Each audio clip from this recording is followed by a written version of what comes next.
He is really proud of it, he is really proud of it.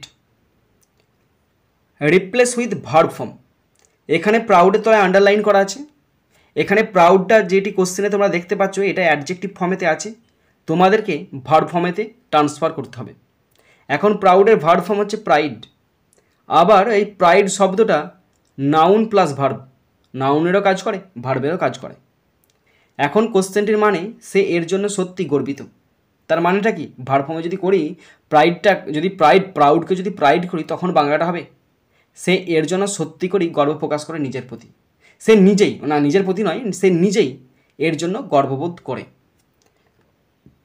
যেহেতু প্রাউডের verb form pride, সুতরাং subject হচ্ছে হি, হি এর পরে কিন্তু ভার্ব ফর্ম বসবে, মানে ভার্বটা বসবে। তো দেখো আনসার করছি, হি, এখানে একটা শব্দ আছে রিয়েলি, এটা বসিয়ে দিচ্ছি।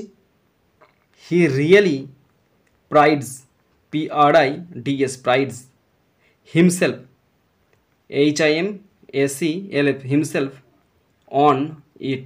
স্টপ। এবার বুঝিয়ে দিচ্ছি, দেখো হিটার সাবজেক্ট ছিল থার্ড পার্সন সিঙ্গুলার নাম্বার, প্রাউডের verb form pride third person singular number বলে প্রাইডের সঙ্গে এস যোগ করলাম। রিয়েলিটা অ্যাডভার্ব ছিল, এখানে বসে গেল রিয়েলিটা। হিমসেলফ একটা বসবে যখন অ্যাডজেক্টিভ থেকে ভার্ব ফর্ম করতে দেবে, মানে এই ধরনের ক্ষেত্রে প্রাউড গর্ব করার ক্ষেত্রে, কারণ গর্ব তো সে নিজে নিজেই করবে, তবে না তবেই তো তাকে আত্ম অহংকারী বলা যাবে। তো নিজে নিজে যেহেতু গর্ব করছে তাই জন্য একটা সেলফ প্রোনাউন হিমসেলফ চলে এলো।